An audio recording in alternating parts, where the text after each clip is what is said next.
Jace's hands were tied behind his back. Heavy metal chains dragged behind him as he walked through the alien city. Alien soldiers pushed him forward while the crowd stared in silence. He was the only human here, captured during a battle he couldn't even remember clearly. The sky above was dark and cloudy, filled with two moons. Strange towers rose high on each side of the path, glowing with green lights. Alien children pointed at him, whispering. Adults looked at him with cold eyes, some even spitting near his feet. Jace didn't care. His body hurt and his shirt was torn, but his eyes were still sharp. He looked around carefully, counting the guards, looking for weaknesses. He didn't plan to die like this, not without a fight. Soon they reached the center of the city. A wide stone platform surrounded by thousands of aliens. At the top stood a throne, and next to it, a girl with silver skin and dark purple eyes. She looked no older than 16 in human years. Her hands were chained, her face was bruised, but her eyes held something strange sadness and fear. "She's the traitor," someone shouted. "She tried to run," another said. The guards pulled the girl to the center of the platform and tied her to a wooden pole. Archers stepped forward with glowing bows, ready to fire. Jace was pushed down to his knees nearby. Forced to watch, one of the guards laughed and said, "This is what happens to those who betray the Empire." Jace didn't move, but his heart beat faster. He could see it in her eyes. She wasn't just afraid. She had already accepted death. The air became quiet. The commander raised his hand to signal the archers, but just as the arrows flew, something inside Jace snapped. He jumped forward, breaking free from two guards. He didn't think, he just moved. His body crashed in front of the girl, and the arrows hit him instead. One arrow struck his shoulder, another cut across his ribs. The pain was sharp, but he stood tall, shielding the girl. The crowd gasped. Even the commander froze. Blood ran down Jace's side, but he didn't fall. He turned his head to look at the girl. She stared at him, eyes wide with shock and something else, hope.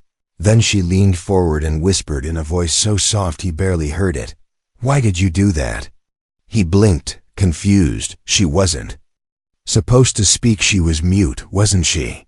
Her voice was unlike anything he'd heard. It didn't sound like her people. It sounded old, familiar, like words from a forgotten dream. Jace tried to speak, but blood filled his mouth. Still, he smiled a little. "Because you didn't deserve to die," he whispered back.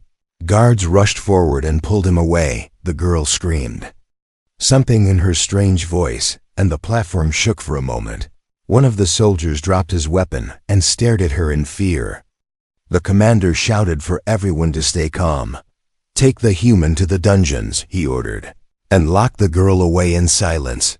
Jace was dragged away, bleeding, his vision turning dark. But before he passed out, he saw the girl's eyes one last time. She wasn't afraid anymore. She was watching him like she knew something had changed. In the crowd, whispers began to rise. No one had ever seen a human do that. Why did he risk his life for an alien girl? Who was he really? Deep below the city, inside a cold prison cell, Jace lay on the floor. He was still alive, barely, but something had begun. Something even he didn't understand yet. And above, in the highest tower, the alien girl stared at the stars. Her lips moved silently, repeating the words she had spoken to Jace. Words in a language her people had banned long ago. A language only a human could understand. The air was cold and smelled like rusted metal. Jace opened his eyes slowly, blinking at the flickering light above him. He lay on a stone floor, wrapped in old cloth, his wounds stiff and burning. He tried to move, but pain shot through his shoulder and ribs. He gritted his teeth and stayed still, breathing slow. Chains rattled nearby. But no one spoke. He was alone, or so he thought. Then he heard a soft tap, like someone knocking gently against stone. He turned his head and saw her, the silver-skinned girl, hiding in the shadows beyond the bars. Her eyes met his, and she stepped closer. She wasn't wearing chains now, but her hands trembled slightly. She looked around nervously, making sure no guards were nearby. Then she crouched down and whispered, "You should not be alive." Jace gave a weak smile. "I'm full of surprises." The girl didn't smile, but her eyes softened. She reached through the bars and touched his hand lightly. "You stepped in front of the arrows," she said. "Why?" He shrugged a little, though it hurt. "Because you looked like no one else would." For a moment, neither of them spoke. Then she said something he didn't expect. "I can speak, but I'm not allowed to." Jace raised an eyebrow. "I thought you were mute." She shook her head slowly. "That's what they say, but it's a lie." She glanced up at the stone ceiling, then leaned closer. "I speak the old voice, the language of my ancestors." Jace's eyes narrowed. "And you spoke it to me." She nodded. "You answered, not in words, but with your act." Jace didn't know what to say. He had felt something strange when she spoke earlier, like the words touched a memory deep inside him. "My name is Lyra," she said. "I was born in the royal line of the Nari." Jace blinked. "Your royalty?" She nodded again. "But that means nothing now. The Empire destroyed my family. Made me a symbol, a puppet." She looked down at the floor, her voice barely a whisper. "I was supposed to die. But you changed something." Jace sat up with a grunt. "So what now?" Lyra looked at the door behind her. "There's a way out," she whispered. "But I need you." Jace gave a dry laugh. "I'm chained, wounded, and nearly dead." Lyra met his eyes. "But you are human, and that means something here." Footsteps echoed down the hall. Lyra backed away quickly and vanished into the shadows. The heavy door creaked open, and a tall alien soldier stepped in. He stared at Jace in silence, then tossed a small bottle toward him. "Drink," the soldier said. "Your life is not over yet." Jace caught the bottle, confused. The soldier left without another word. Locking the door behind him, Jace sniffed the liquid bitter and sharp. He drank it anyway, feeling warmth spread through his body. Easing the pain, later that night, a piece of the wall near his bed shifted. A hand pushed through Lyra's servant, a short creature with green eyes and quick fingers.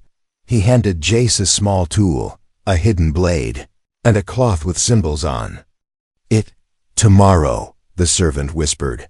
"When the guard brings food, move fast." Then he vanished into the darkness, the walls sliding back into place. Jace stared at the tool in his hand, his heart beating faster. Something was happening. He didn't understand all of it yet, but one thing was clear. This wasn't just about escape.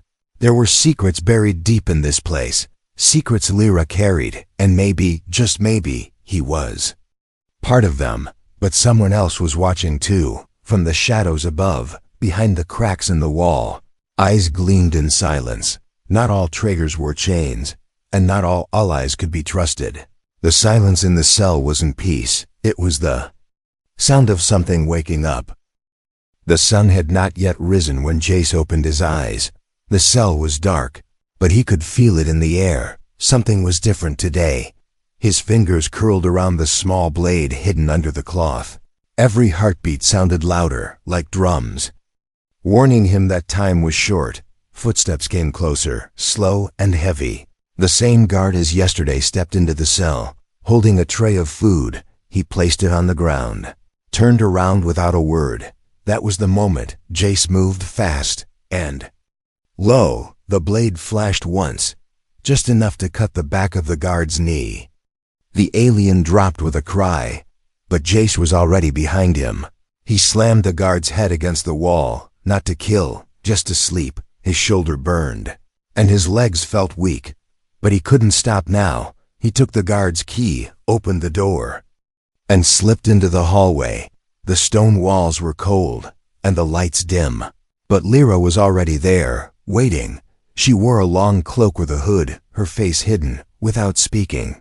She handed him a small device that clicked softly. A map appeared, in glowing blue light, showing the path through the underground tunnels. "There's a fire tonight," she whispered. "It's a holy day. The city will be distracted." Jace nodded, his heart still racing. Together, they moved fast but quiet. down twisting halls and under old archways. They passed old rooms filled with broken machines and dust-covered statues. Jace saw faces carved into stone. Some looked human, others alien, some both. A voice echoed in his mind. Words he didn't understand. He shook it off, focusing on the path ahead. When they reached the final gate, it was sealed shut, covered in roots and fire markings. Lyra placed her hand on the center, closed her eyes, and began to sing, not loud, but in that strange, ancient voice. The stone trembled, and slowly the gate opened with a groan. Fresh air hit Jace's face for the first time in days. They stepped outside into the edge of the forest, far from the city's towers. But there was no time to rest. Behind them, alarms suddenly screamed through the city. Someone had noticed the missing prisoner. Jace grabbed Lyra's hand, and they ran. The forest floor was wet and muddy, but they didn't stop. Bright lights appeared above the trees, flying machines searching for them. Suddenly, an arrow struck the tree next to Jace's head. Another one flew toward Lyra without thinking. Jace pulled her down and covered her with his body. Again, the arrows missed, but their pursuers were closing in. They kept running until they reached the edge of a cliff. Below was a wild river, roaring and deep. Lyra looked at him with fear in her eyes. We won't survive that jump. Jace took a deep breath. Better to try than be caught. Behind them, the guards were coming fast, glowing blades in hand. Lyra kissed his cheek suddenly, just a soft touch. You remind me of the first human, she said. Then they jumped. The cold water hit like ice and pulled them down. Jace lost her hand for a moment and panicked, reaching blindly in the dark. But then their fingers met again, and he held tight. They didn't know where the river would take them. They didn't know if they would live through the night, but they had escaped, and that was enough for now. Far above, the commander stood at the cliff, watching the water below. He didn't speak, but his face was twisted with anger. He turned to the officer beside him and said, "Send the hunters." The chase was not over. In fact, it had only just begun. The river spat them out at the edge of a forgotten land. Jace pulled Lyra onto the muddy shore, coughing and gasping for air. Rain poured from the sky like it wanted to drown the world. They had no food, no weapons, and no clear direction. But Lyra stood first, her eyes scanning the forest ahead like she knew something. Jace leaned against a tree, still bleeding under his shirt. "Where are we?" he asked. She looked back and said, "The place where it all began." They walked for hours, deeper into the trees where no machines flew. Strange shapes stood between the roots, pillars of stone, broken and covered in moss. Jace noticed symbols carved into the rock. Some looked alien, but others looked human. Lyra touched one gently, and it glowed for a moment. "I dreamed of this place when I was small," she said, "but I thought it was just stories." Jace placed his hand on the same stone. A deep hum filled the air, and the ground trembled slightly. The trees moved aside like they were alive. A hidden door appeared in the hill ahead, made of smooth black stone with golden cracks. It opened without a sound. Inside, the air was warm and dry, and lights lit up as they walked in. Jace stared at the walls. The images showed humans and aliens fighting side by side. Kings, warriors, scientists all working together. He saw a human with armor that looked too advanced for this world. He saw a woman who looked just like Lyra. Standing beside him, at the center of the room stood a large stone circle. Lyra stepped onto it, and the floor lit up with blue energy. Jace hesitated, then stepped beside her. The lights rose around them, forming shapes in the air. A voice spoke, deep and powerful, not in words but in feelings. "Bond detected. Test begins." Suddenly, the room shifted, and they were standing in a different place. It looked like the city they escaped from, but it was burning.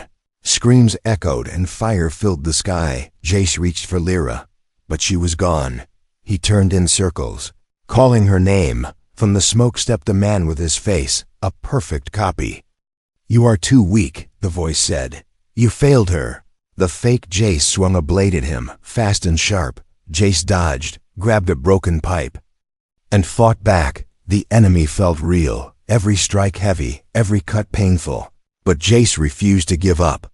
"I will protect her," he shouted, "no matter what." At the same time, Lyra was trapped in her own trial. She stood before her family, all of them staring in silence. "You are not worthy," said her father's ghost. "You let our name fall." Lyra clenched her fists, her voice shaking. "No," she said. "I did what I had to do. I survived." The shadows closed in, whispering lies and guilt. But she screamed in the old voice, and the darkness cracked like glass. Back in the circle, Jace fell to his knees, bleeding and exhausted. The fake version of him disappeared into dust. Lyra appeared beside him again, her eyes glowing softly. The room returned to normal. And the voice spoke once more. "Trial complete, bond accepted." A small stone rose from the center of the circle, glowing with golden light. Lyra took it in her hands, and the light flowed into her chest. She turned to Jace and said, "Now I remember everything." Her voice was stronger now, filled with something ancient and royal. Jace nodded slowly. "Then tell me what comes next." Lyra looked up at the ceiling, where stars appeared, moving in strange patterns. "The hunters will find us soon," she said. "But now we have something they fear." Jace smiled weakly. "Good." Far away, deep in the Empire's tower, a red crystal cracked down the middle. The commander stared at it, his eyes wide with fear. "She's awakened," he whispered, and behind him a shadow moved in silence, smiling in the dark. The fire had not reached the trees yet, but the smoke had. It moved like a slow monster, crawling over the hills toward the ancient ruins. Jace stood at the edge of the entrance, watching the dark sky turn red. Lyra stood beside him, holding the glowing stone close to her chest. Neither of them spoke. They both knew what was coming. The hunters had found them, and this time they were not alone. They brought others, rebels, traitors, and those who wanted power more than truth. Jace tightened his grip on a broken spear he had taken from the ruins. His shoulders still ached, but he stood straight, ready. "We can't stay here," he said. Lyra nodded. "There's another way, but it's dangerous." They left through a hidden tunnel under the ruins, walking for hours through narrow paths filled with dust and silence. At last, they reached a valley where fire could not touch, the old rebels' hideout. At first, it looked abandoned, but voices echoed from inside. They stepped forward carefully, and a group of fighters surrounded them. One of them stepped forward, tall and dressed in black armor. He looked at Lyra, then at Jace, then smiled. "The princess returns," he said, "and she brings a toy soldier with her." Jace didn't speak, but he felt something was wrong. They were welcomed into the camp, given food and shelter. The rebels spoke kindly, but their eyes watched every move. Lyra sat near the fire with the leader, trying to convince him of their mission, but Jace stayed alert, listening to whispers in the dark. That night, he followed two men who left the camp quietly. He heard them speaking into a cumstone, their words sharp and dangerous. "She's here," one said. "The bounty's real, and the Empire's paying double." Jace froze, then turned back quickly, heart pounding. He rushed into Lyra's tent, grabbed her hand, and pulled her outside. "We have to leave," he whispered. "Now." She looked confused. "What happened?" "No time," he said. "They're selling you." Before they could run, the alarm sounded. The rebels blocked every path, weapons drawn, eyes cold. The leader stepped forward with a cruel grin. "Did you think we'd protect you?" he said. "You're worth more in chains." Jace stood in front of Lyra again, like he had on the platform. But this time, he was ready to fight. He swung the spear, knocking down two rebels before they reached him. Lyra stepped back, her hands shaking, her heart racing. Then something inside her cracked, a memory, a sound, a voice that was hers, but not hers. She screamed not in fear, but in power. The old voice echoed through the valley like thunder. The rebels dropped their weapons, falling to their knees. Holding their heads, Jace turned and saw her eyes glowing white, her hair rising with energy. The stones in the valley lit up, and a storm formed above. Then everything went silent. The rebels lay unconscious, some trembling, others too scared to move. Jace stepped toward Lyra slowly. "Are you all right?" She looked at him, her eyes soft again. "I didn't know I could do that." He reached out, touching her arm gently. "You did what you had to, but far away." That scream had reached beyond the valley. It was heard by machines, by commanders, by watchers in dark rooms, and it had awakened something even worse.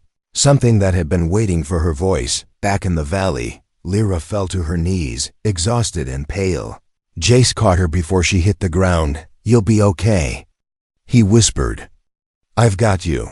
But inside he knew things had changed. The Empire was no longer just hunting them. Now it was afraid of them. The sky turned red before the storm began. Not a normal storm. This one came with fire and metal wings. Jace looked up as ships broke through the clouds, their engines screaming like monsters. The Empire had arrived faster than expected, and with no mercy left to hide. He dragged Lyra into the cave at the edge of the valley, her body still weak from using the old voice. She tried to speak, but no sound came, only a dry breath. Jace placed a cloth on her forehead and whispered, "Rest, I'll handle it." But even he wasn't sure how long he could hold off an army. Outside, fire ships landed in circles, and hunter drones spread through the trees like insects. The few rebels who remained awake from Lyra's scream now stood beside Jace, silent and shaking. They had betrayed her, and yet they knew they needed her more than ever now. Jace didn't forgive them, but he didn't have time to argue. He grabbed a broken shield, fixed it to his arm with cloth. Then he picked up a shock blade, one of the few weapons left that still worked. The earth shook with each step of the enemy. Walkers, giant machines shaped like beasts. Their metal feet crushed stone and fire beneath them. Jace turned to the rebels. "If you run, they'll hunt you anyway," one of them asked. "What chance do we have?" Jace answered without smiling, "Enough to make them bleed." The first wave hit fast drones with sharp wings and eyes that glowed red. Jace fought like a ghost, moving between shadows, striking without fear. He took a cut across the chest, then another across the leg, but he didn't stop. He fought like he had nothing left to lose. Lyra woke slowly, hearing the sounds of battle. She tried to stand, but her body felt heavy. She closed her eyes and reached for the power again. The same voice she had used before, but this time it didn't come easy. She was afraid that using it again might kill her, afraid that Jace might already be gone. But she remembered his words, his eyes, the way he stood in front of arrows for her, so she forced herself up, step by painful step outside.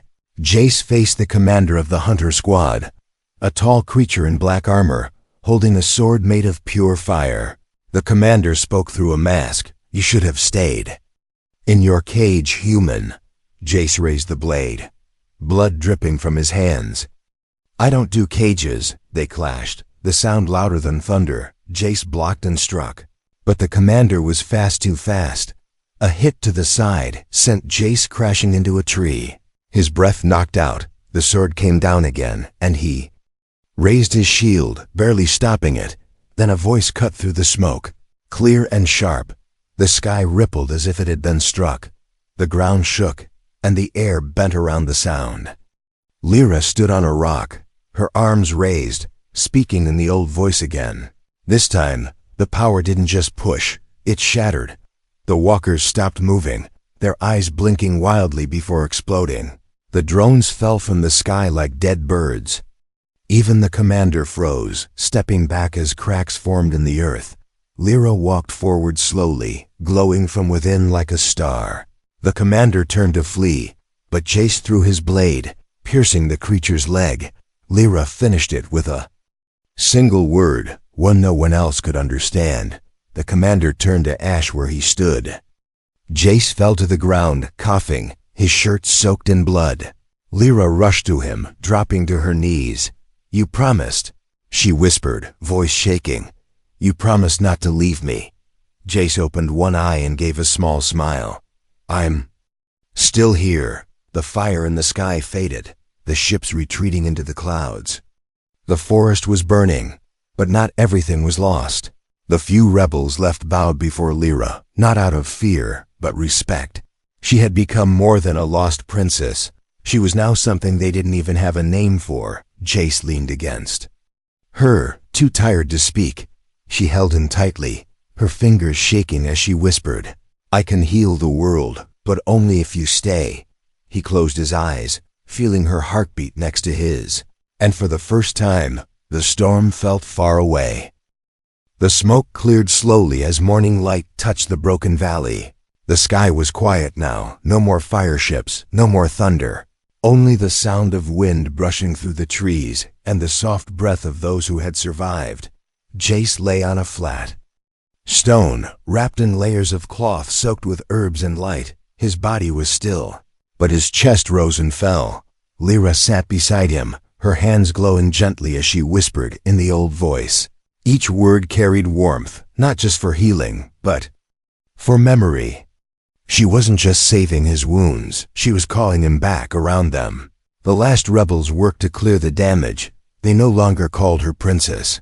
They called her something else now, she who woke the stars. No one dared stand above her, but she never stood above anyone. She only watched the sky and waited for him to open his eyes. And finally he did. Jace blinked slowly, the sunlight hurting his eyes. Lyra smiled, tears slipping down her cheeks. "You came back."